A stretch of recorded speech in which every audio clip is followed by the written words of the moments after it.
I always go original factory setting, right? If you kind of wheel, humans back 200,000 years ago, we're weaving baskets and laughing on the savannah, right? That's how we're designed to be resting, relaxing, laughing, and nothing bad ever really happened to those people who were living those simple lives. Then out pops a cougar, whatever, in the bush, not the ones in Scottsdale, but an actual like lion, a lion pops up, and they run. And now we're in fight or flight mode. Now we're meant to eat in the rest and digest, obviously the digest mode. We have to be relaxed when we eat. We need to nourish ourselves. That's where it all starts. And a gastroenterologist will sooner put a scope down your throat than ask you what's on the end of your fork. This one thing, and it's a harder thing to do. And you know this from working with people on a day-to-day basis with this. It's not the easiest thing, but once you can get it dialed in, once you get kind of a simple way to organize yourself, all of a sudden, a lot of these issues start to fall away and you start to feel better and better and better. Welcome to the Fear No Food podcast, health and nutrition stuff for us normal people.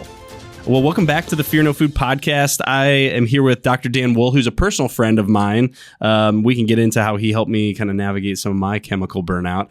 But Dan is a naturopathic physician here in Scottsdale, specializing in men's health, gastrointestinal stuff. Anything else? Just about everything, but those are the highlights. Yeah. Hormone balance, those sorts of things. Yeah. So really excited to have you. You're out at Chambers Clinic in Scottsdale. You've helped me, but before we kind of dive into some of the stuff that I love to talk about, I think you have a really interesting personal journey to becoming a doctor. Absolutely. Because I imagine you with a whiskey in hand, maybe a cigarette, you're like a marketing executive, big wig, madman style. Not that slick, no way. Okay. But no, serious. I had a corporate marketing career. I did public relations and corporate communications for 20 years. I worked at startups. I worked at agencies. I worked at the end for a Fortune 500 company here in town, APS, the electric utility. So I really saw it all. But I had a burning gut for 3 years. This was a career I kind of lucked into. Not like a burning desire, no, it was physical. It was physical pain, and it kept getting worse and worse. And every time I go to the doctor, they say, "Oh, take this over-the-counter medication," and I would go back. Well, we'll just take 2. And then they take 2 in the morning, take 1 at night, take 2 and 2 and 3 and 3. And they just kept throwing a medication at it. I would switch doctors, get second opinions, and same thing, it would just escalate. No one could actually tell me what was wrong. No one would send me to a specialist. And eventually I had a friend who had a really great naturopathic doctor. And she's like, "Oh, you got to go see my doctor." And this naturopath really just nailed it straight away. She's like, I think you're allergic to wheat. You might have celiac. Got me scoped, gold standard diagnosis.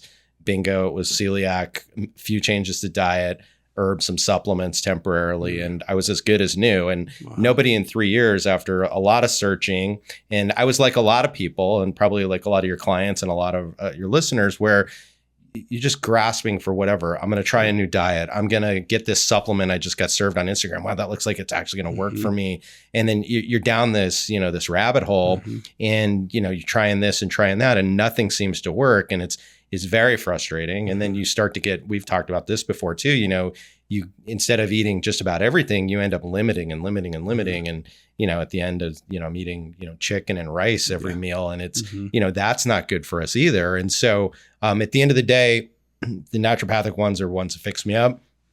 I was in the middle of trying to find a different career, and I said, "Hey, what about this to work with this counselor?" I'm like, "Hey, what about this?" And he's like, "You got to go to med school. You know that, right?" And I'm like, "Yeah," but some things fell my way. I was able to do it, and went to medical school for 4 years and came out the other side a naturopathic doctor, and been in clinical practice for about 7 years now. And it's just fascinating. I love my job every day. I love part of the naturopathic tradition is docere, which is the root word for doctor, which is actually meaning teacher. It doesn't mean healer, it means teacher. So, we're teaching people about what's going on with them. And then really what I see day to day is just really trying to help connect people back up with what I call original factory setting. This is what your body is meant to do. This is how the physiology is meant to work. This is how we're meant to eat. This is how we're meant to move, sleep. So it's really great. And just with my gut story, people have found me, to help fix their gut. And I always say, fix your gut, solve your health. And that seems to resonate with a lot of people. Because I think that we need to nourish ourselves. We need to nourish ourselves. That's where it all starts. And a gastroenterologist will sooner put a scope down your throat than ask you what's on the end of your fork. Yeah. And so often food can heal us. And the one thing when I was going through all that search and all that turmoil with my gut, I tried every single diet that was out there. I tried all the healing foods that were out there. And when I got to medical school, and I finally had found some rubrics that work for me diet-wise. A paleo-style diet really worked for me with celiac because you're not eating grains. And, I would ask questions about diet. Diet, it was undefeated, and it still is. When you can optimize diet correctly, you will nourish yourself, and a lot of the problems fall away. Joint pain is something I see a lot in our practice.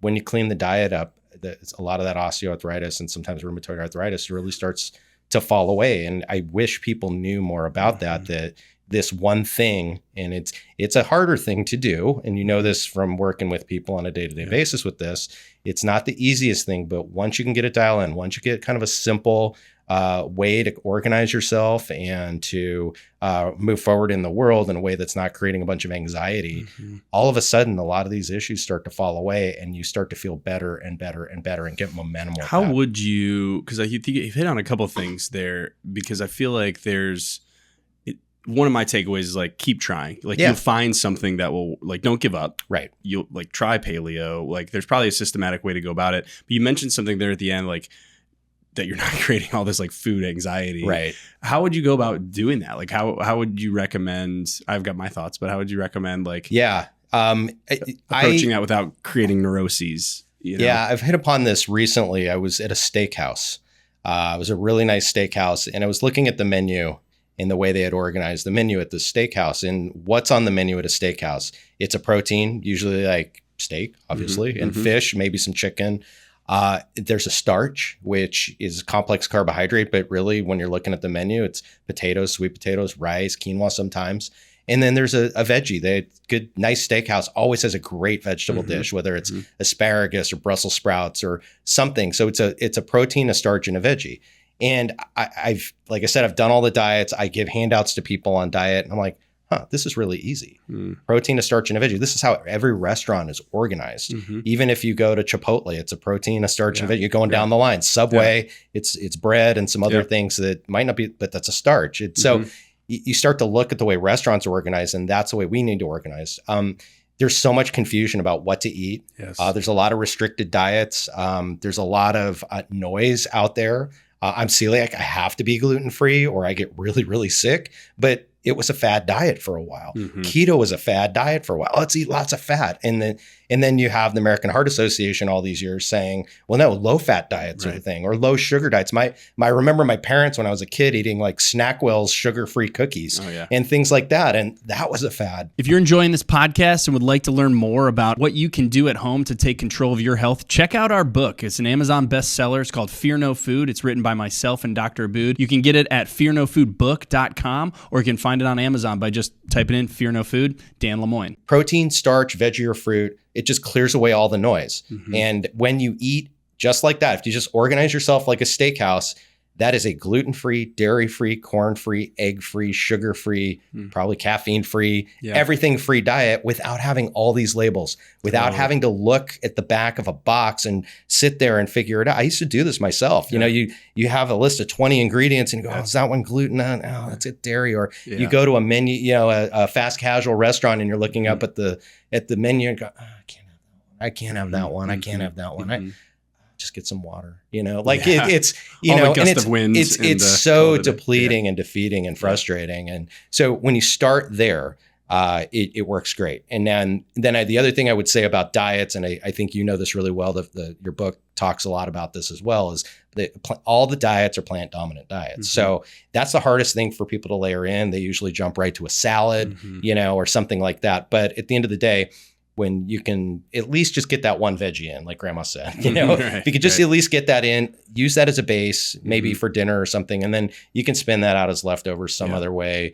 And so that usually is the best place for us to start with people. And then it really calms their anxiety, because a lot of the gut pains I see are from stress. Sometimes that's outdoor, outside stress that's coming in, but a lot of times it's food stress.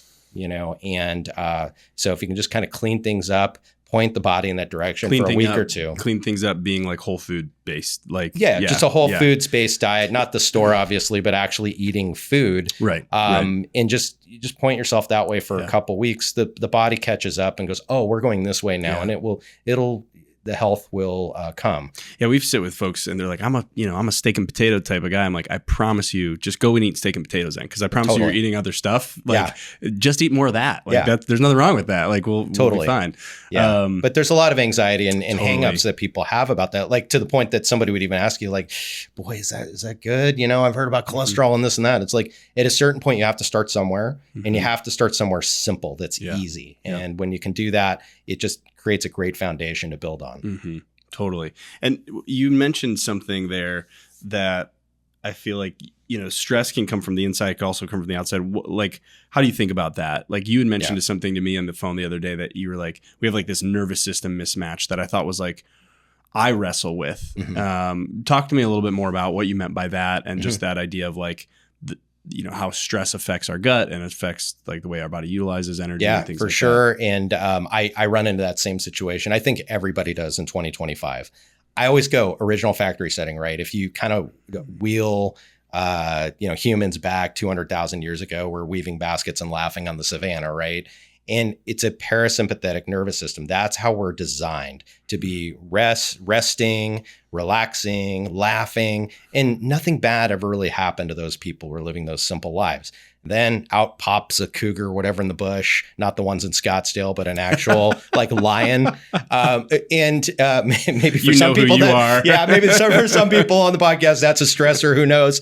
Different story, different situation. But, a lion pops up, and they run. And now we're in fight or flight mode, right? So you can be in rest and digest, parasympathetic, or fight or flight. Now we're meant to eat in the rest and digest, obviously the digest mode. We have to be relaxed when we eat. In fight or flight mode, what happens is the lungs open up so we get more air so that we can breathe fast and run away from this thing. The adrenaline kicks in, cortisol starts dumping sugar in the system. The body's grabbing sugar, throwing it in the muscles and brains, sharp brain, fast running muscles. That when the stressor is over, you look back, no more lion, no more cougar from Scottsdale. And all of a sudden, it's like, oh, they're gone. And we relax and we go back to what we were doing. That was 99.9% of the time. And now today that's flipped. Mm-hmm. So if you think about eating, you have these nice, neat waves of your esophagus, your entire GI system is like, we don't have to sit here and think about it. We don't have to say, oh, hang on a minute, Dan, I got to move my stool another centimeter. Okay, there I go. Like, it all happens very, very fluidly, very automatically. When we're in that fight or flight mode, everything stops. Digestion stops. You're not going to sleep. You're not going to digest. And the reproductive system shuts down as well, because these are not priorities of the body. The priority of the body is get the heck out of here. Mm-hmm. But when you're sitting down to a meal and you're not rested, you're in that sympathetic fight or flight mode, all of a sudden, it's a priority mismatch. It's a nervous system mismatch. You need to be relaxed. And when we're relaxed, everything can, and then the body can assimilate all the food and get where it needs. If we're going start, stop, now we're looking at, fermentation, essentially, things stop and ferment in the gut. It's kind of like if you've ever been to the car wash and the car goes about halfway through the car wash and then the power goes out. And meanwhile, the wax has been squirting on the car. And it's just like, now you have these big piles of wax on the hood. Same thing happens in our gut. If you're all of a sudden running from that lion, things come to a screeching halt. Now we've got excess bacteria, enzymes are working too hard, stomach acid is depleted, we get gassy and bloated. Which is then like, right, I need to go take an antacid. Yeah, and for a rescue, those are great, but the reality is that we put ourselves in that situation to begin with. And we're not making too much acid, we've depleted it. Is that like... The flip side would be, the temporary nature of these medications too is really important to emphasize. PPIs, which is like a proton pump inhibitor like Prilosec or Protonix or Pepcid, those are great rescue medications. We go back to the steakhouse, let's say we get a 40-ounce tomahawk and eat that. Our entire stomach has all this like really acidic material that breaks that down into little teeny tiny pieces. And, the more we eat or we overeat, it's going to shoot out more acid, and that might irritate the gut. And that's a good time to kind of throw in a Tums or Rolaids or something to kind of calm it down, or turn the pumps down a little bit, slow that process down. But a lot of times doctors will put people on those medications for very long times. And then you have a little stomach acid. We're depleted, and then you're trying to digest that same tomahawk without any stomach acid. That's a different problem altogether. So, and you're not getting all those vitamins and nutrients. So, relaxation, I talk about eating hygiene quite a bit with my patients. Sitting down, relax. You can actually, your listeners can actually do this. Give us the tactics. Yeah, so I will give the analogy first. So we just got past Thanksgiving. Thanksgiving dinner is the greatest analogy for this. Most families are running around, cooking, watching football. It is total chaos. And then the turkey, the cranberry, everything gets put on the table. They ring the dinner bell and we all sit down. Okay. Well, you're staring at all the food. Some families have a prayer tradition, or they might go around and say what they're thankful for. So now you've completely changed your state. You're in this fight or flight mode. Well, now we're in rest and digest mode.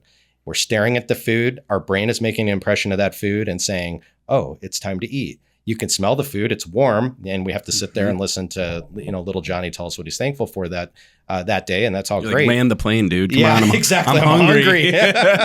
For sure. But on the flip side of that, you're salivating also. Yeah. So now your mouth and your gut are getting ready to have that food. And then when it comes around, obviously it's utter chaos. You don't want to go at that speed, obviously. But your body has readied itself. So it is a central experience. And so when we sit down to eat, we shouldn't be sitting at our desks. You shouldn't be watching the news. Shouldn't have screens in your face that are stoking. Dang I can make that same look, dude. But we shouldn't be, we really shouldn't be stoking our adrenaline essentially, because it tightens us up. We need to relax, let everything, rest and digest. It's probably why the Spanish have a siesta, for example, after their big lunch. So they get to, to rest. Also, it's a lot of rice and pasta, so who knows? But anyway, the point being is when we're resting, everything can just move through and digest properly. When it's mismatch, we start to create other downstream problems. So it really can be that simple of just like slowing down, being a little bit more mindful. Yeah, slow down 10%, and that's it. The way I do this, I will take down a Chipotle bowl in like 2 minutes if I'm left alone with it. The way I do it, I take a forkful, I put it in my mouth, and I put the fork down. Otherwise, I have it right there. It's ready to go. And now we've sped through the bowl. I put it down, I put my hands in my lap, and I chew my food.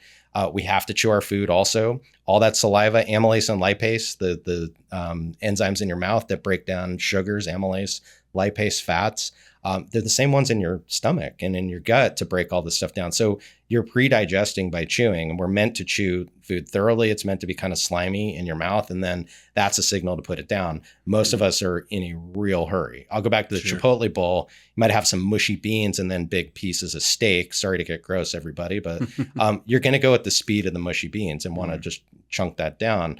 The steak, however, the thing that actually needs to get chewed up the most is going to, go down undigested. Now we're courting indigestion. And if somebody's eating like this 3 meals a day, every single day, now you're starting to, move towards some mismatches and, and inflammation and other things. So relaxation makes a huge, huge difference. Nice. So, and I might be dipping into territory. Well, I'll let you deflect if need to. So like I'm assuming naturopaths, they're pro-peptides. GLP-1s are probably part of your protocol somewhere. Sometimes, yeah. As somebody who clearly is an expert in the kind of the GI system, any worries about slowing down the digestive process, quote unquote, artificially with these GLP-1 medications? Yeah. Like Ozempic? I think what those have taught us is, I think it has taught us to slow down, honestly. I tried them out. I lost like 10 pounds on it, and I tried it out. And I think what that did is, rather than having a massive breakfast out at a restaurant, the first time you do that on a GLP, if you're dosed properly, you feel horrible. You're like, what did I do? I feel awful. And, it goes away, obviously. But what that ends up doing, that visceral sensation, trains your brain. And so the next time you go to that same restaurant, you're going to order something different. So instead of ordering the 2-egg special with a pancake and bacon and all the stuff, not the most nutritious thing, you might go back. I know I did this. I was like, I'm just going to have 2 eggs and a piece of gluten-free toast and call it a day. And you learn to portion the food properly. And honestly, that's probably the size that we're meant to eat anyway. It's just really slowing us down. It's those drugs, the mechanism, they slow the absorption of sugar, and the digestion process lasts a lot longer. I would say that with the mismatches, for example, that we're talking about, if we were relaxed and we were portioned properly, you probably are already having a nice, you already are having those signals in the dance that our digestion does. They're already signaling in that way. A lot of times, though, we're so hungry, or we've gone all day and we haven't eaten, and my gosh, it's 3 o'clock, I haven't had lunch.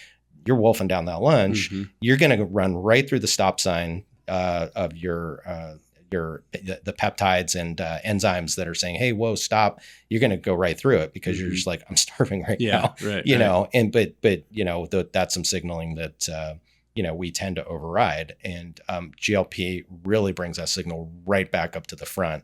And I think it trains the brain. And you and I have talked about this a lot too. Anytime you do any sort of diet, you have to have a plan on the back end. So GLPs are no different. And it's not like, yippee, I lost 40 pounds. You will rebound if you do not have a plan. So what I do like about them, they turn down the noise on food, which is nice. We just talked about food anxiety and what do I eat and this sort of thing. So it does turn that down, it turns those cravings down really well. And then the other thing it does, I think it trains our brains to kind of show us what the portion should be. Now, should it be like that forever? No. And are we going to have times where we, you know, go off on a weekend and have a good time? Of course. But it gives you a pretty good sense of what things should be like. And it already kind of pre-trains you for that follow-up phase, essentially, of a diet like that. I feel like we see that even for folks. We work with folks who are on, a gentleman was outside in the waiting room just moments ago who's on those, kind of going through our program in conjunction with his GLP-1 journey. But we see folks who kind of get through the more structured parts of our program, and like, it feels like has my stomach shrunk? What's going on? It's like, no, your stomach's the same size, but you, like you had mentioned, like, we've kind of put you back to factory reset of like your hormones are more in balance as far as like your satiety hormones and things like that. You've not been eating a bunch of processed foods that tricks your brain into just being insatiable, wanting more. And now your body's a little bit more, you can be a little bit more of an intuitive eater and understand like, okay, I'm full now. My body's sending me those cues and I can listen to those cues, which is just interesting because I think some of the food noise we hear a lot about around the GLP-1 drugs, like, well, we're hearing a lot about that from an anti-inflammatory, diet as well. But yeah, that's super interesting. There was something else I was going to mention there with, I don't remember what it was.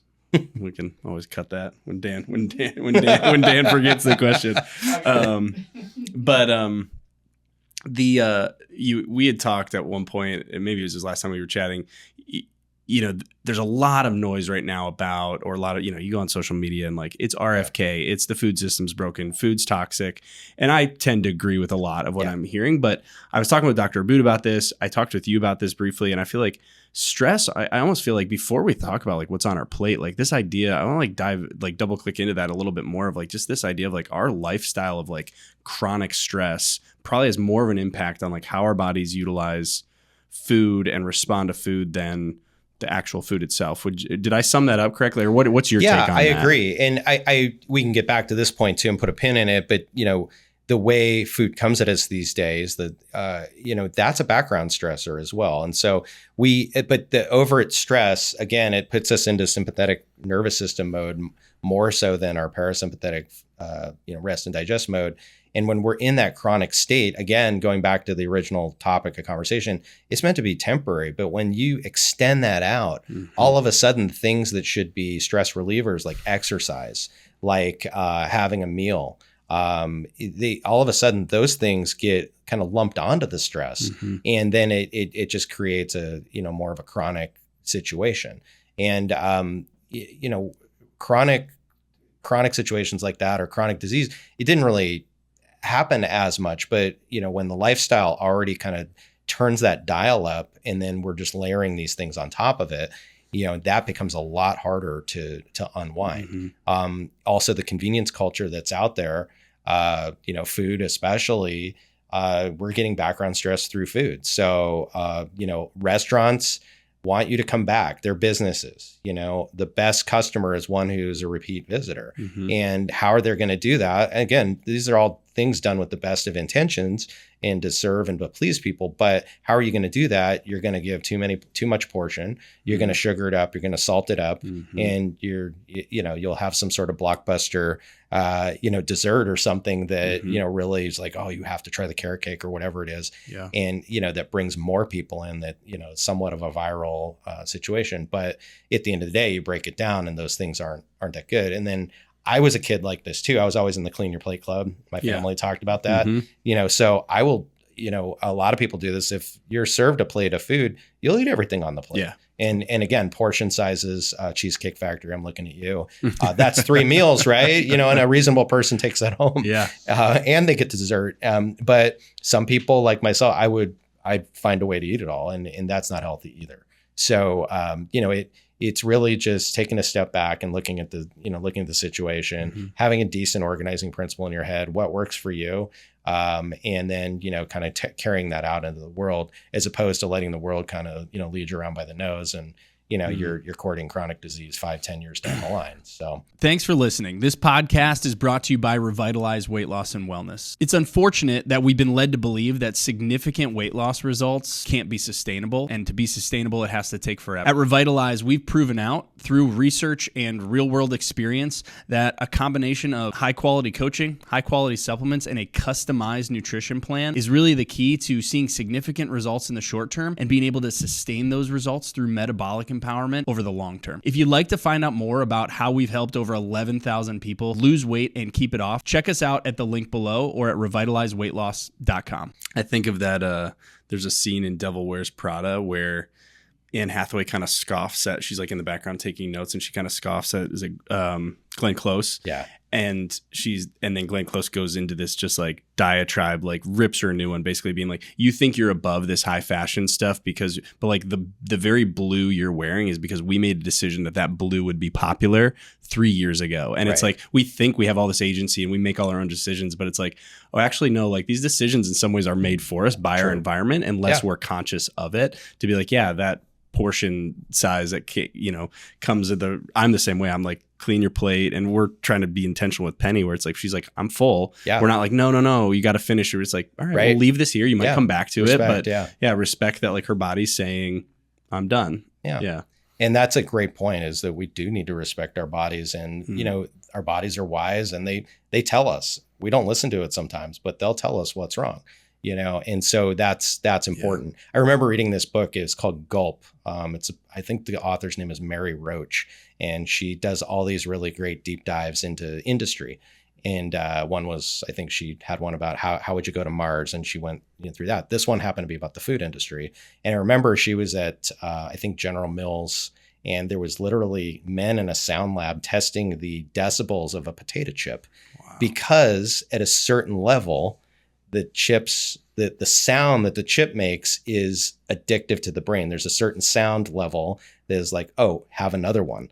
And diabolical, so right. So there are things like that out there, and chips are great. We can have them once in a while, but they're also designed for you to have them all the time, or at least instead of having a handful of chips, it's like, why did I just go through a whole bag of chips? Mm-hmm. There's a reason for that. The whole milieu of it was engineered, right? So yeah.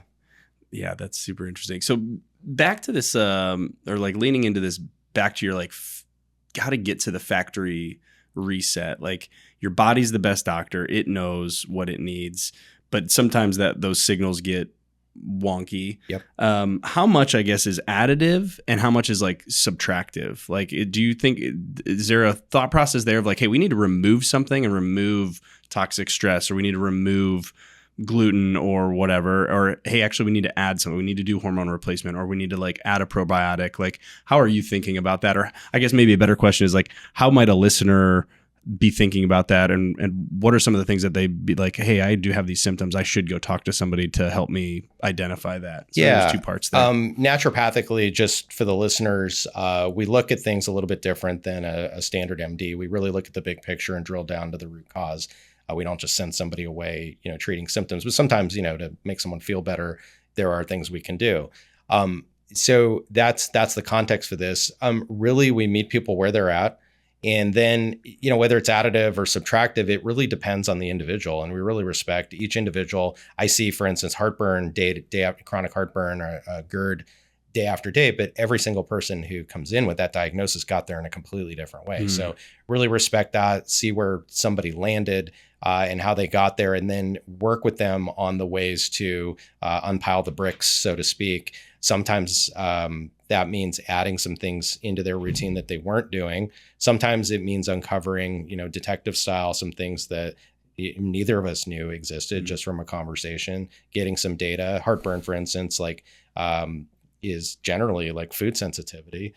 When it's not just outright overeating like we were talking about earlier, it generally food sensitivity. And a lot of people go to the gastroenterologist and they'll put a scope down your throat before they ask what's on your fork. And so we can figure out, is there something that's someone sensitive to that they're eating every day? In my case, it was bread. I was making all these like elaborate sandwiches. They're like vegan sandwiches because I was just trying to rescue my health. And the whole time it was the bread. So, and that's what, and that triggered celiac. So number one, keep somebody medically safe, make sure they're stable, make sure they're feeling okay symptomatically, and then drilling down to the root cause and saying, all right, what is actually causing this? Sometimes it is stress, and sometimes it is lifestyle. Sometimes we do need to make tweaks to the diet. A lot of people, are bloated. It's like you're not eating enough protein, which makes, puts some people in the same camp as the little kids that are on, the starving kids in Africa, get kwashiorkors and they got a bloated belly. Sometimes people just aren't eating enough protein, for instance, for their level of activity. So the body's breaking down all kinds of protein out of their tissue, but it's bloating their belly up. So it's not that dramatic. But we just look at the whole picture. Sometimes it is getting more protein in the diet. Sometimes it's, reducing something that might be causing bloating or might be causing inflammation. And, and then we scientifically, test to just really try to figure out what's actually going on. How do is there a solve for the I could do that, Dan, or I could just go to my medical doctor and I could get pantoprazole, or I could get, how do we reshape the way we approach our health to take maybe a little bit of the quote unquote, path of most resistance a little bit and say I have to change my thoughts. I have to change what's on the end of my fork, my pace of life versus just going to get a pill to Band-Aid a symptom. Totally. And it's hard because we've been trained that way. And doctors do this with the best of intentions, but they're hospital trained. And if you have an accident or something serious go on, you want them hospital trained, quick algorithms. I think of ER shows. It's things are moving fast and you want that in the hospital 100%. You want someone to have that training. You want them to have that quick thinking.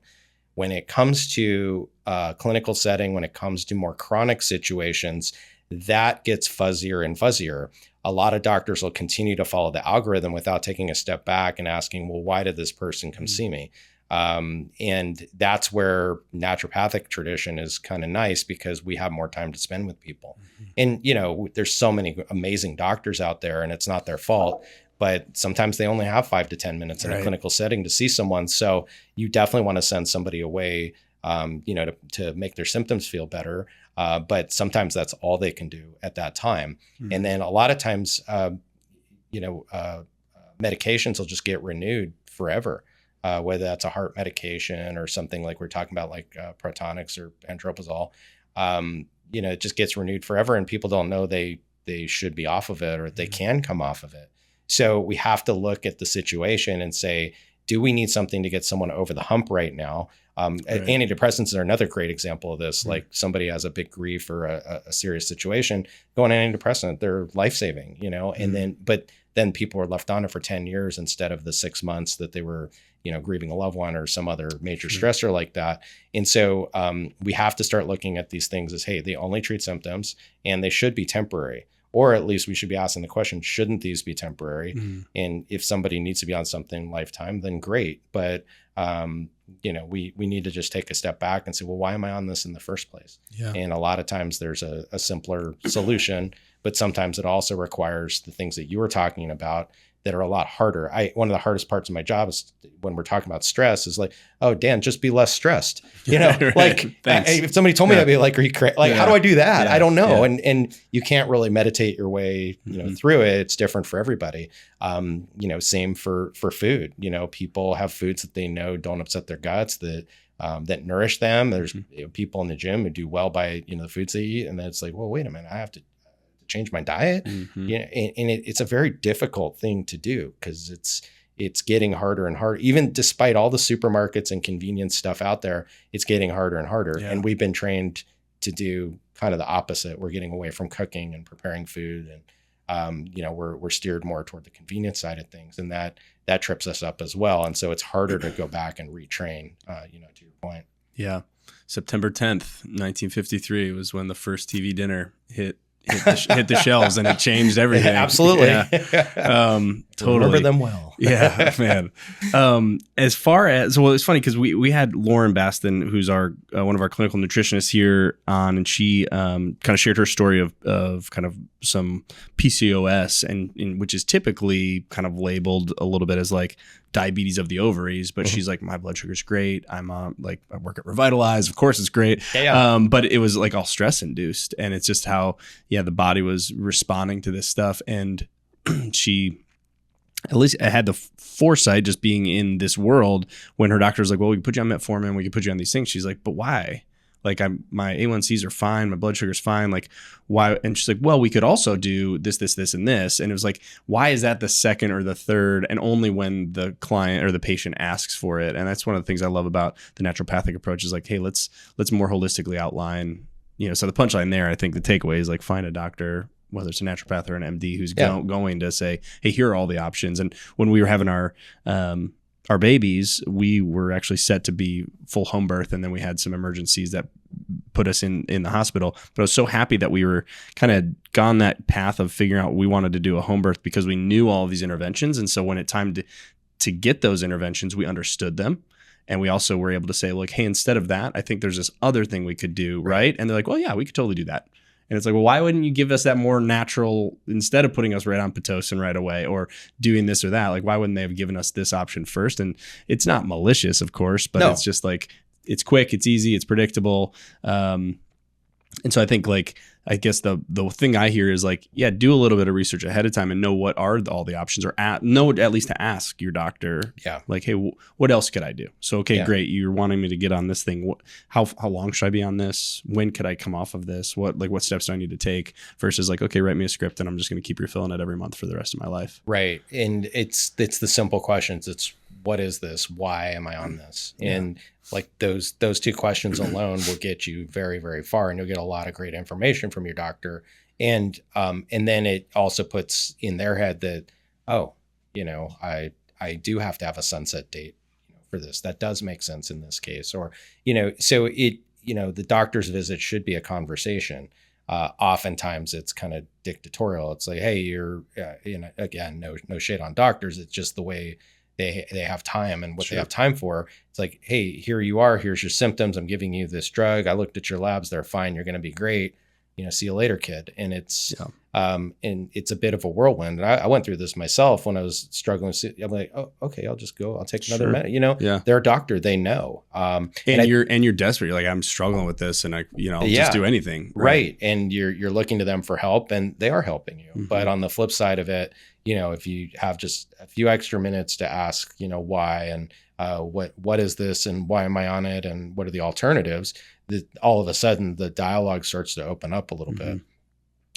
So that makes a big difference. The other thing about medical doctors is they're not versed in nutrition, and so it's really important to find someone like Lauren, who's a nutritionist, who can lay things out, or a doctor who's been trained in nutrition. Most naturopathic doctors are at some depth, and because again, it's let food be thy medicine, going back to Hippocrates, and and then we roll that forward into 2025. It's a little more difficult, so it's kind of nice to have a navigator from when things get a little bit more complex. Totally. I think it's also, and this isn't just to throw shade on doctors, because there's some wonderful ones out there. Absolutely. And it's also like our own mindset as like a consumer population where it's like, we want to just go in and say like, give me the thing that's going to like solve this. It's like, I was talking to a doctor that we know. He's like, I've got 20 minutes with this person. If I try to go that route, and which I have, people are upset and will leave my practice because they came in for the prescription. Right. Like that's what they're coming in for, and that's what they want. And it's a very transactional thing. Yep. And so it's just a hard place to be, where it's like, yeah. And we see that even with like, supplement sales. It's like the people sometimes are just like, can I just like take a supplement? It's like, they're not, if you're going to eat like an a-hole and not move your body purposefully and continue to work 16 hours days and be completely stressed. Like I have a good friend, David, who's a ER nurse, and during COVID, he was like, they had to double mask up and the whole thing.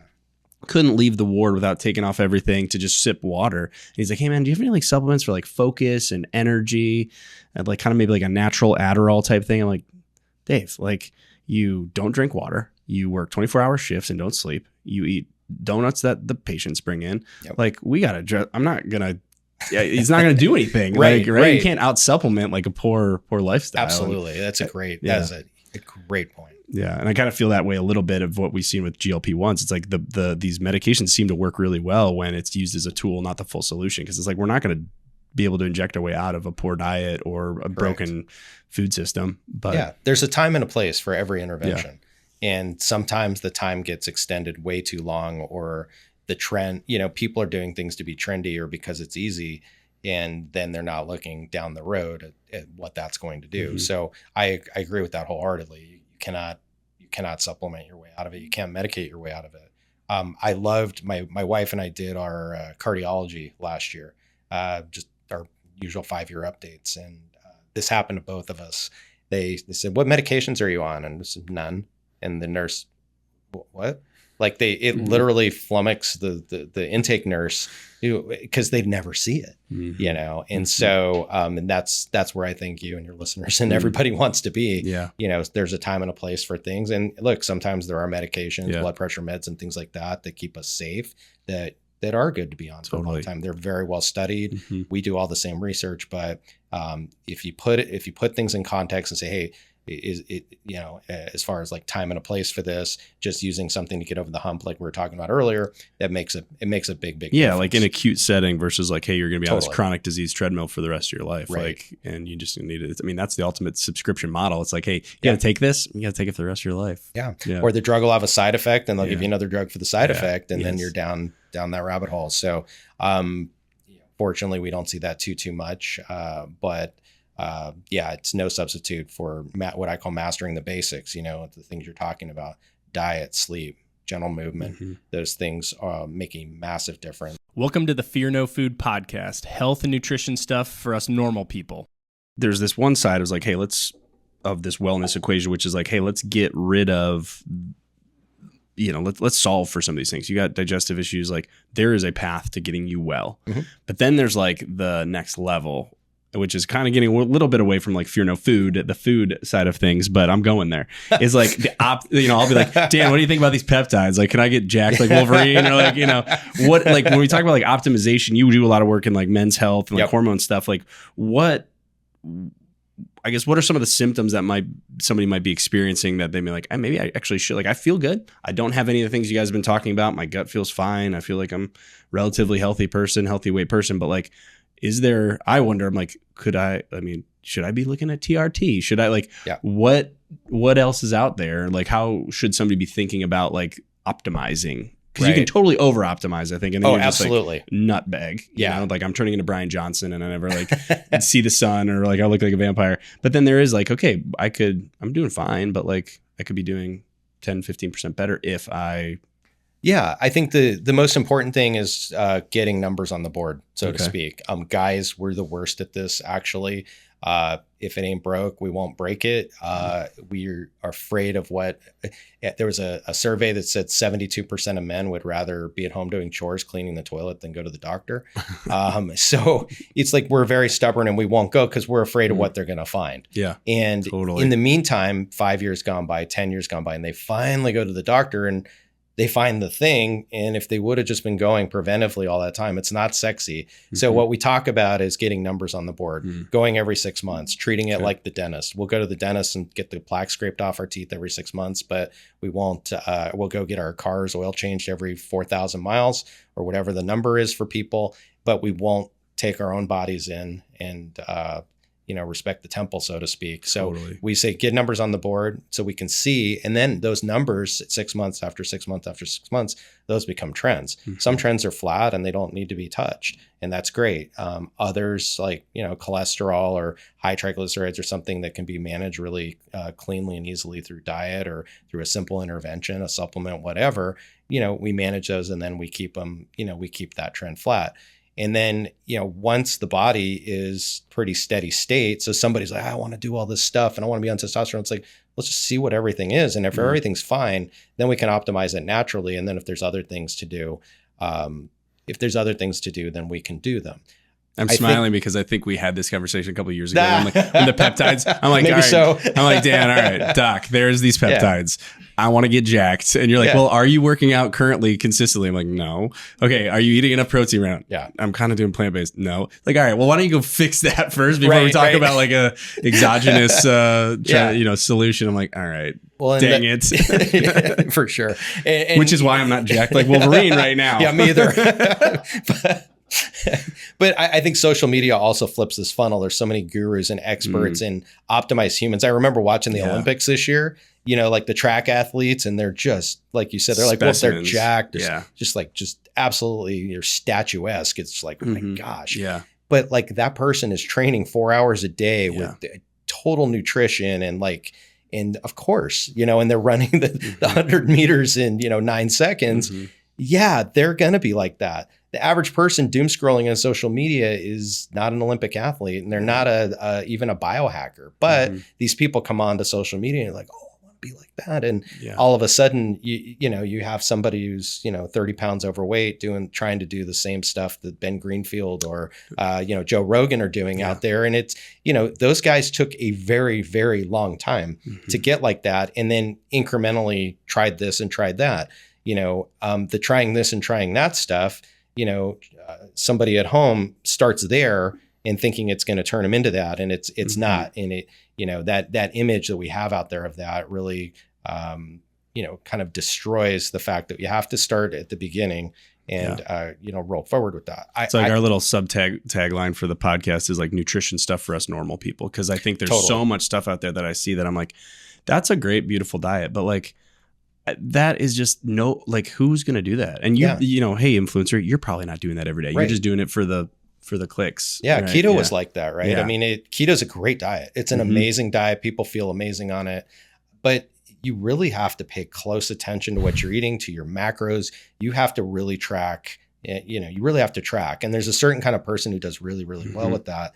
But, somebody who doesn't know they need to track, and they go to the supermarket and you still have the tags up on every supermarket, it's keto, and it's like, oh, that's keto. That keto's good. I can do that. And meanwhile, they're, still eating bread. Right. Yeah. They're not doing the other things that make keto such a great diet. So it's really important to kind of know what you're dealing with, and to not get torn asunder in a direction that, you think you're doing, but you're not actually doing. That's a great point. Cause I think there's some really great, and that's what we tell people. It's even in the book. It's like all of these diets have like the plus sides to them. Like there's some really good stuff out there, but it's like keto is a great example because it's so popular, or has been so popular, but it is, I would say, like really difficult to do well. Like you have to be tracking. Like my dad, when he does keto, I mean, he's taking his blood ketones every couple hours. Like he tracking his blood sugar. Like he is dialed. Yeah. And then there's seasons when he's a little bit more on like the dirty keto. And it's like, oh, I'm eating keto 80% of the time, but my body's still burning sugar. And then arguably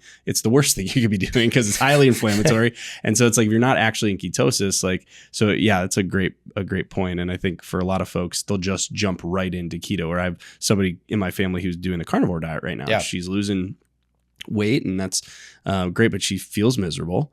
And it's like, I don't know if it's you're really losing weight because now your body's in this fat burning state. Maybe it is, maybe it isn't. You don't know because you're not tracking. Right. But you've also cut out probably 60% of your calories because you're no longer eating anything but meat. Right. And so you're getting one macronutrient. And like, maybe that's okay. And like, I don't know, I'd love your take, but like my take is that that's okay for like a short-term intervention or to get to where you need to go. But like to never eat a carb ever again. Yeah. That's not good. Never have a vegetable or a fruit ever again. That doesn't seem like you're getting a well-balanced, as a nutritionist, I would say that's not smart, but no. And you can't just like go 100% on any macro. It's got to be a balance. Look, we saw this with low carb diets. A low carb diet's about 100 grams of carbs, and a good person following a low carb diet at some point is, if you're on paleo, keto or something, 50 to 100 grams of carbs. What I see in clinic all the time is people are on no carb diets. And you have to respect so keto, what I love about it is you're a hybrid carb. There are ketosis, and then you can dip into the glucose pathways, which are our natural number one pathway. That's the electric car. And then the, ketosis is, running back on, or gasoline would be glucose. And then, ketosis would be, electric, right? I've probably confused everybody at this point, but, long story short on that, like a low carb diet is not a no carb diet. A keto diet is not an all fat diet. A paleo diet is not an all meat diet. A carnivore diet. Okay. Let's not go there, but that's, but every diet has a window and a reset. And every diet has benefits in the way that it's done, but you have to follow the way that it's done in order to get the benefit out of it. I would say that most of the fad diets or most of the understudied diets, really people do well for a year or so. And then there's a plateau, and then it's, you're right back to original factory setting again. Yeah. And then you've got to go and mix it up and eat the things that we're traditionally meant to eat. The brain runs on glucose at the end of the day. So you can't have a zero carb diet. You can definitely, eat more fats or eat more proteins and do some things to boost your energy. And I respect all that stuff. But at the end of the day, it's, there's a balance to be had. And when you don't respect the balance, the body will go whatever way you point it. And you will, start to, the body will start to metabolize in the way that it, if you had a 100% fat diet, eventually you're gonna crash out. Yeah. Totally, so totally. So there's ways to do it. Anything else that we haven't covered that you feel like, hey, this is right in my wheelhouse and that everybody needs to know about when it comes to nutrition, wellness? I think the one thing I remind people is that wellness is right within their grasp, and it doesn't take long. I had a patient recently. Somebody I'd been seeing for a very long time. He didn't come to me for a couple of years. We ran his numbers, his A1C, which is the diabetes. It was like 11.1. Wow. And I said, we got to put you on the drugs. We're going standard of care here. His glucose was really high. And, he's like, I don't want to be on those drugs. I can't do it. I go, okay, you have 30 days and we need to be on a diet and you need to do these things and you got to give up, these other things. And unfortunately, it was a situation where I almost had to like really, force him to do it. But after 3-4 weeks, he was feeling amazing. He came back to me at the first visit. He'd lost 27 pounds in 2 weeks. Yeah, way to go. He came back the second visit and he lost 60 pounds, and then I think he's lost close to 100 now. His A1C went from 11.1 to he's down to 5.6. Yes. He's in range. He's not diabetic anymore.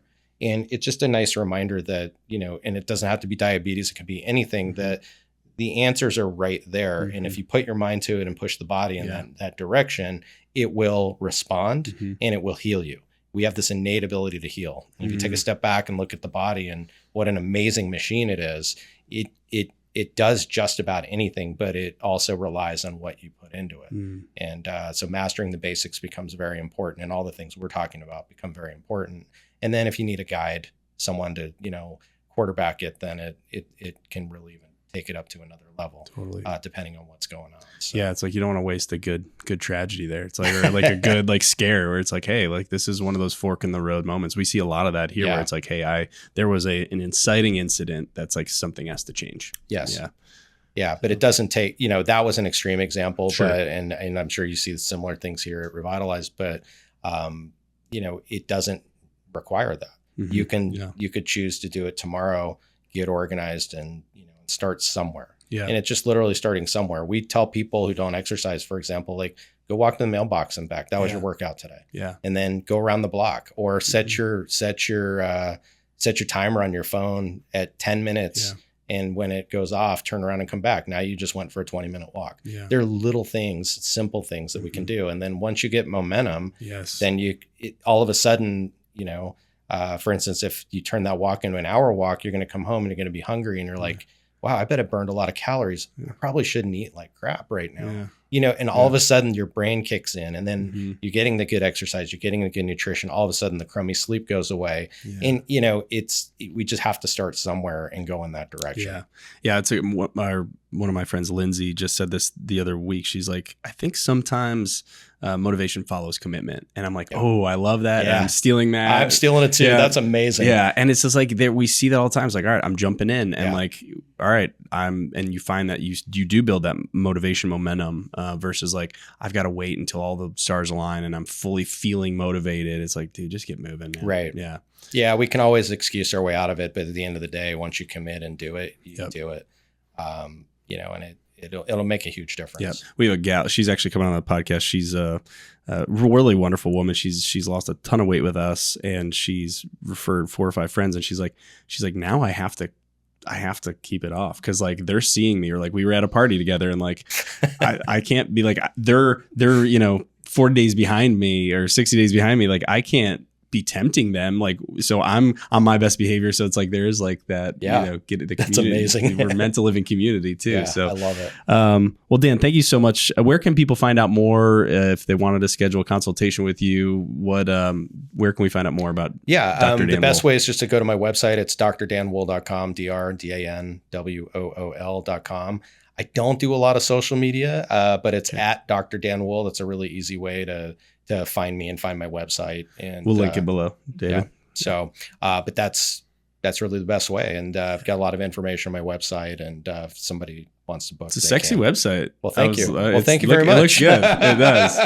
Thank you. Good deal. Well, thank you so much again for coming on. Great to see you again.